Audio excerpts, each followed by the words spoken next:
Hi, it's Mr. Walther, and in this podcast, we are going to be talking about the electron transport chain, as well as chemiosmosis and cellular respiration. Cellular respiration is the process in which cells gain energy by breaking down nutrients. The equation of it is like the opposite of photosynthesis. Glucose and oxygen goes in to create CO2, water, and energy. There are 4 stages of cellular respiration: glycolysis, preparatory reaction, the citric acid cycle, and the electron transport chain. For this video, we will be focused on the electron transport chain, or ETC. The ETC, or otherwise called oxidative phosphorylation, is an aerobic phase of cellular respiration, unlike glycolysis, which is an anaerobic phase of cellular respiration. It involves a series of carriers on the cristae of the mitochondria moving electrons, which are provided by NADH and FADH2, from a higher energy level to a lower energy level. The NADH and FADH2 come from the Krebs cycle, or citric acid cycle. For more context, pyruvate has 4 metabolic pathways it can take during cellular respiration. One of those pathways is the Krebs cycle. It gets turned into acetyl-CoA, goes through the Krebs cycle, and becomes NADH and FADH2, which makes its way to the electron transport chain. The main point of the electron transport chain is to create a gradient of H+ ions using the energy from the electrons passing through these carrier proteins. This gradient will cause H+ ions to flow through ATP synthase and generate ATP by attaching phosphate groups to adenosine diphosphate. So, as you can see in this diagram, as electrons go through the electron transport chain, they're going from levels of high energy to lower energy as they pass through each electron receptor protein. Now, as they pass through these electron receptor proteins, they're pumping hydrogen plus ions across the inner mitochondrial membrane into the intermembrane space, which is the space between the outer membrane of the mitochondria and the inner membrane of the mitochondria. Now, these H+ ions are going to build up a gradient, which is called proton motive force, because this gradient in between the outer and inner membranes of the mitochondria is what allows ATP to be synthesized. The ATP is going to cross back across this inner mitochondrial membrane through ATP synthase. This is where we begin to talk about the role of chemiosmosis in ATP synthase, because chemiosmosis simply means the movement of chemicals across a membrane.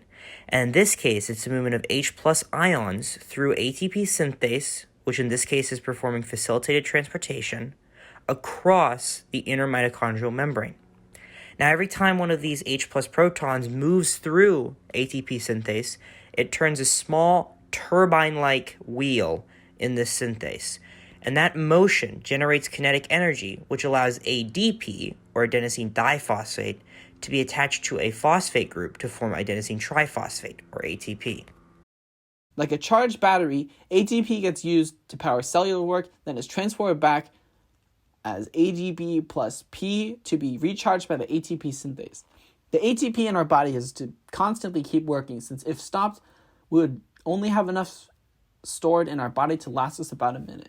Our battery life is quite short if we stop charging, just like an iPhone.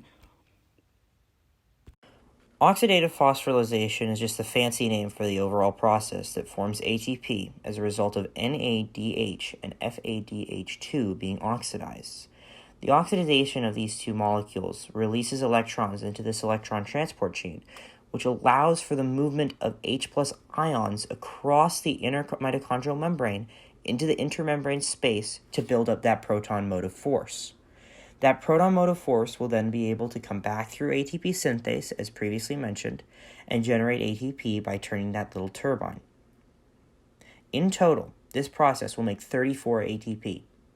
You get 30 ATP from 10 NADH and 4 ATP from 2 FADH2.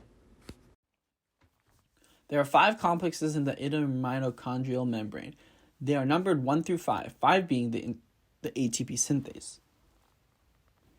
Complexes 1 through 4 include the NADHQ reductase, succinate reductase, cytochrome reductase, cytochrome oxidase, and coenzymes Q and cytochrome C. The ATP synthase and the electron transport chain Both make up the process of oxidative phosphorylation. Our book simplifies this by getting rid of the succinate reductase, having FADH2 being oxidized to FAD in coenzyme Q. The diagram in the book only covers complexes 1, 3, and 4, so just know there is another complex between NADHQ reductase and the cytochrome reductase that accepts FADH2. In other words, for our test, complex 2 and coenzyme Q are grouped together. NADH donates an electron to complex 1, turning to NAD+, as well as giving it energy to pump H+ into the intermembrane space, creating a higher concentration of H+ in the intermembrane space. The electrons make their way over to COQ. FADH2 gives up its electrons and donates them to complex 2, making FAD. The electrons in complex 2 are passed to coenzyme Q as well. Coenzyme Q then pumps its electrons into complex 3, pumping more H+ into the membrane space, and the cycle repeats. Complex 3 pumps more electrons into cytochrome 3, which then passes them to complex 4, which continues to make the H+ gradient by pumping H+ into the intermembrane space.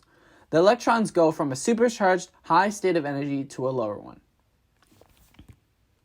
Going into more detail, when NADH and FADH2 are oxidized in the reaction to become NAD+ and FAD, they give their electrons to the electron transport chain. The redox carriers are often cytochromes, which are an iron-containing heme group, similar to hemoglobin. Being in the heme family, they are designed to transport individual protons or electrons. Cytochromes accept electrons being reduced, and then proceed to give them up to the next carrier in line, being oxidized. They are able to carry electrons and pass them from carrier to carrier in order to gain energy needed to produce ATP through chemiosmosis.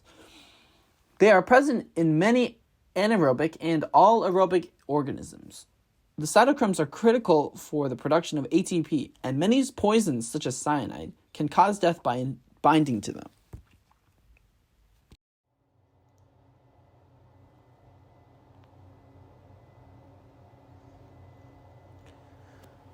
Oxygen is the final electron acceptor in the electron transfer chain of aerobic respiration. It accepts electrons that have used energy as they travel through the ETC. Oxygen occurs as a final electron acceptor due to its redox potential. In the absence of oxygen, aerobic respiration is not possible. Oxygen is also reduced to water by cytochrome oxidase as a result of this transport. NADH is an energy-carrying molecule that is brought about when the redox coenzyme NAD+ is energized with 2 electrons and a H+ ion. NADH is formed during glycolysis and results in a net gain of 2 ATP. It is later formed again during the citric acid cycle, though the electrons it gains are ultimately used for the ETC. This causes it to refer to NAD+, which can later be reused and re-energized into NADH. NADH also has a counterpart, FADH. This molecule is likewise formed from FAD+ gaining electrons and a H+ ion, and is also formed during the citric acid cycle. FADH, however, is used less than NADH and is accordingly produced less.